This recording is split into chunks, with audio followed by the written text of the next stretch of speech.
Hello అండి, welcome to my channel. ఈరోజు వినాయక చవితి సందర్భంగా మా ఇంట్లో ఉన్న వినాయకుని విగ్రహానికి పంచామృతాన్ని అభిషేకం చేసుకున్నానండి.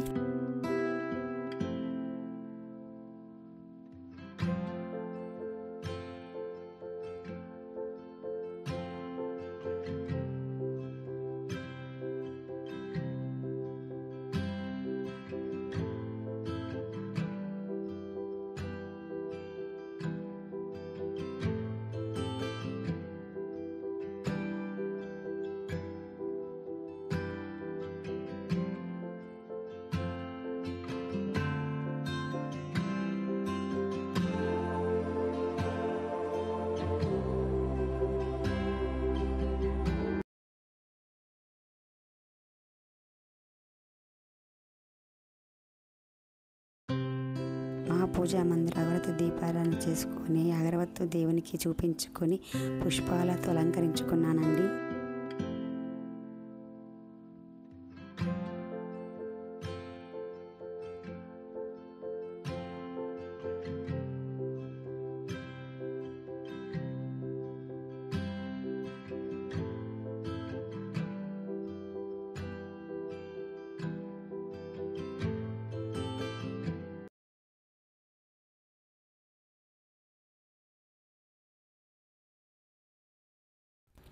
ఒక పీటను అమర్చుకుని దాన్ని పసుపు కుంకుమ గంధం వేసుకోవాలండి.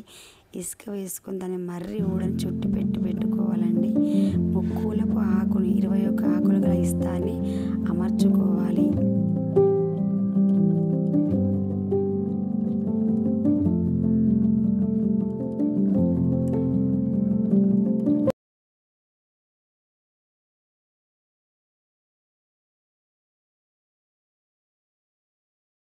ఇస్తారాకుపై పసుపు కుంకుమతో ముగ్గు వేసుకొని మా బొజ్జగయ్య పైన సింహాసనం మీద ప్రతిష్ఠించానండి. ఇప్పుడు మా బొజ్జగయ్య పయ్యకు గంధం బొట్లు కుంకుమ బొట్లతో మంచి అలంకరించుకుని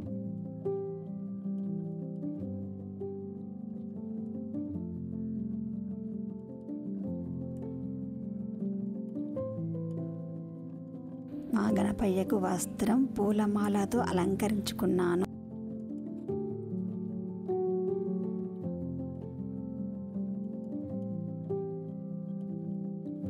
గణపయ్యకు మామిడాకులు పత్రి అన్ని రకాల ఆకులతో అలంకరించుకోవాలండి.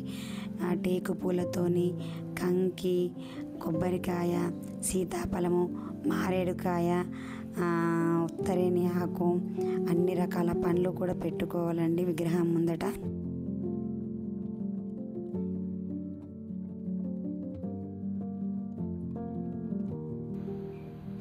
ఎడ్ల కొన్ని చిట్టి ఎరకకు జాజు రాసి గంధం కుంకుమ బొట్లు పెట్టుకొని వినాయకుని ముందట అమర్చుకున్నామండి.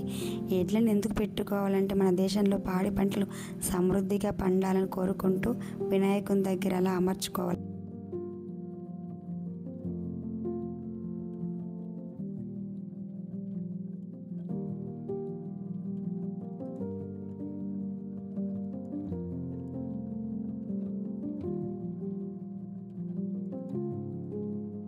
అగ్గిపుల్లతో దీపారాధన చేసుకోకూడదండి.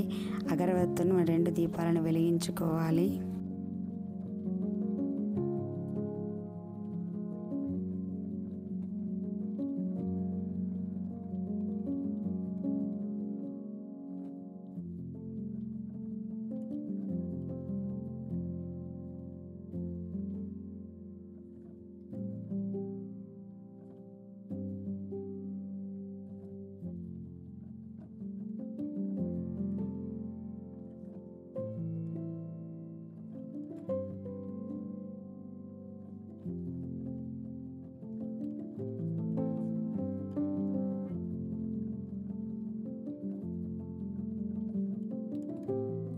వినాయకుని గంధం పసుపు కుంకుమ అక్షితలు అన్నీ వేసుకొని నమస్కరించుకుంటున్నాను.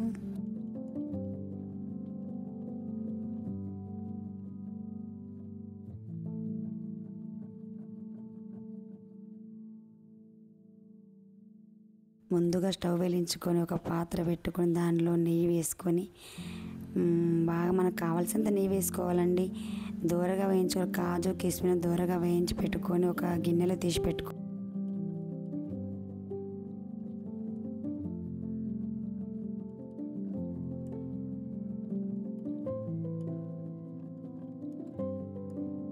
ఇందులో సేమియా వేసి దీనిని కొంచెం దూరగా వేయించి పెట్టుకోవాలా. చాలా బాగుంటుంది, ఎందుకంటే దూరగా వేస్తే కొంచెం టేస్టీగా వస్తుందండి. ఈ వేయించిన సేమియాని తీసి పక్కన పెట్టుకొని అదే గిన్నెలో కొన్ని పాలు పోసుకొని మరిగించుకోవాలా. అందులో సేమియా కూడా వేసి పెట్టుకోవాలండి.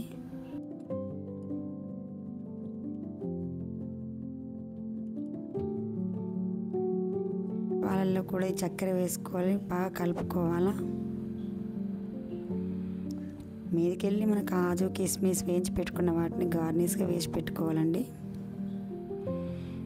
దీని మీద కొద్దిగా నెయ్యి చల్లుకుంటే చాలా చూడడం చాలా బాగుంటుంది, టేస్టీగా ఉంటుంది.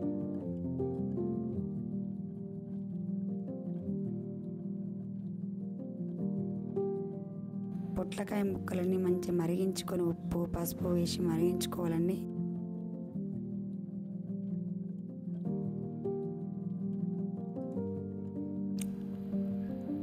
కొంచెం ఉడికిందా లేదా కూడా చూసుకోవాలండి. మరి కొంచెం పసుపు వేసుకొని బాగా కలుపుకోవాలా.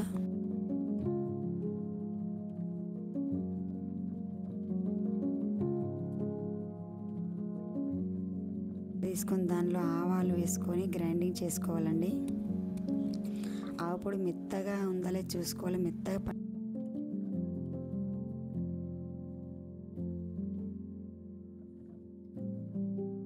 ఒక కడాయి పెట్టి దానిలో నూనె వేసుకొని ఆవాలు, జీలకర్ర, మెంతులు, శనగపప్పు,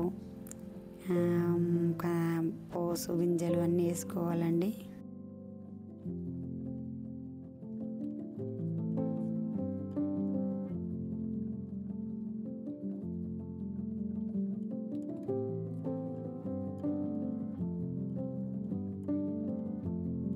ఇవి కూడా దూరగా వేయాలండి, అప్పుడే టేస్ట్ చాలా బాగుంటుంది. తర్వాత కరివేపాకు కూడా వేసి కలుపుకోవాలండి.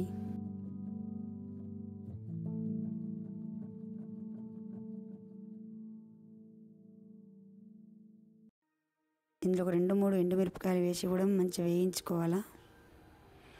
తర్వాత కొద్దిగా పసుపు జల్లుకోవాలండి. బాగా కలుపుకోవాలా వేగే వరకు. ఇప్పుడు స్టవ్ ఆఫ్ చేసేయండి.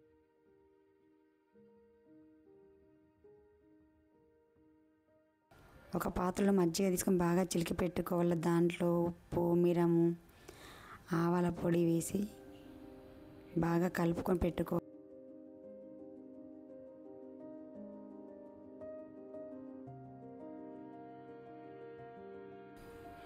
ముందుగా ఉడికించి పెట్టుకున్న పొట్లకాయ ముక్కలు ఇందులో వేసి కలుపుకోవాలి బాగా.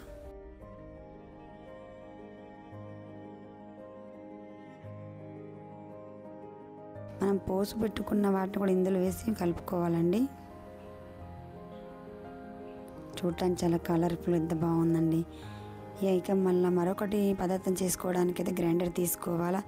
దాంట్లో ఓనగాయ ముక్కలు వేసుకొని గ్రైండింగ్ చేసుకోవాలండి.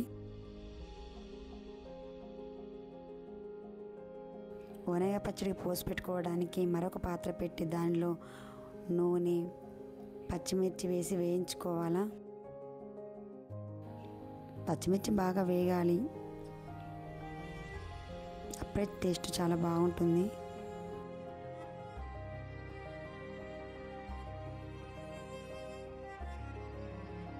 మరొక పాత్ర పెట్టుకొని దానిలో ధనియాలు వేసి వేయించుకోవాలి దూరగా.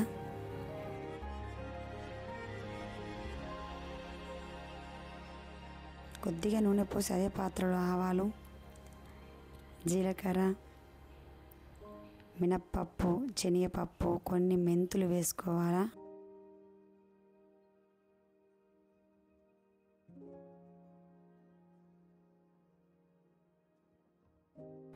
దీనిలో కొద్దిగా కరివేపాకు వేసుకొని చిటపటలాడే వరకు వేయించుకోవాలండి. ఒక 2-3 ఎండుమిర్చి కూడా వేసుకుంటే చాలా టేస్టీగా ఉంటుంది. ఇందులో కొద్దిగా పసుపు, చిటికెడంత పసుపు వేసుకొని కలుపుకోవాలండి.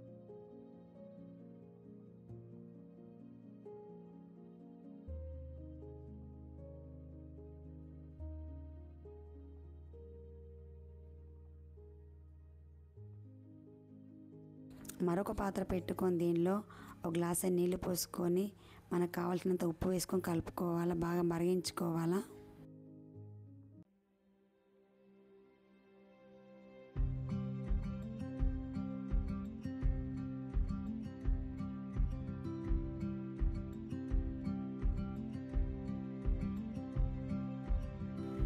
ఇలా బాగా మరిగించుకొని నీటిలో బియ్యం పిండి వేసుకొని బాగా కలుపుకోవాలి, ఎందుకంటే ఉండలు రాకుండా చూసుకోవాలండి.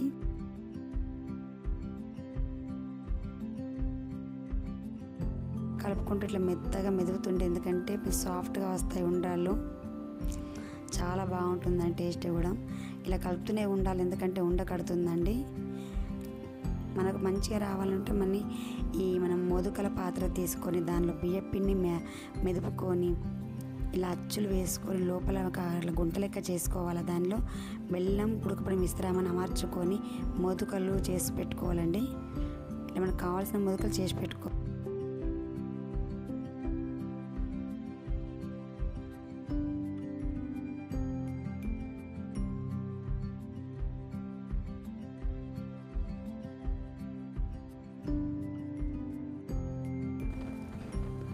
స్టవ్ మీద పెట్టి స్టీమ్ చేసుకోవాలి ఒక 10 నిమిషాలు.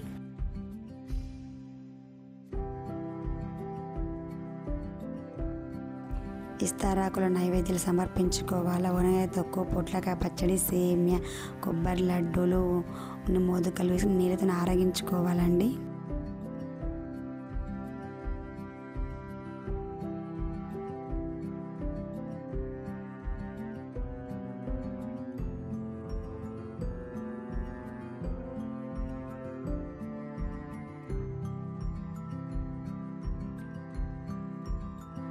వినాయకుడిని 108 అష్టోత్తర నామాలతో పూజించుకున్నాను.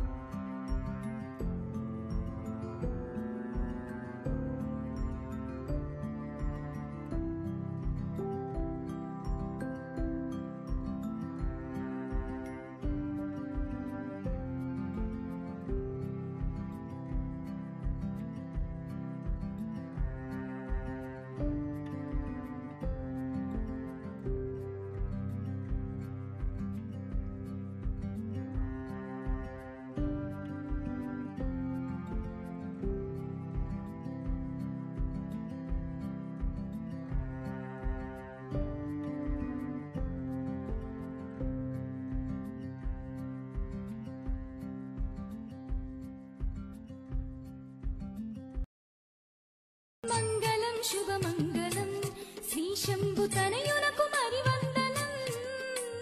మంగళం శుభమంగళం శ్రీ శంభుతనయునకు మరివందనం. సిద్ధి గణపతి వందనం సిరిగల్ల మోముకు మరివందనం. సిద్ధి గణపతి వందనం సిరిగల్ల మోముకు మరివందనం. మంగళం శుభమంగళం. गणनायकाय गणदैवताय गणाध्यक्षाय धीमहि गुणशरीराय गुणमण्डिताय गुणेशानाय धीमहि गुणातीताय गुणाधीशाय गुणप्रविष्टाय धीमहि एकदन्ताय वक्रतुण्डाय गौरीतनयाय धीमहि गजेशानाय भालचन्द्राय श्रीगणेशाय धीमहि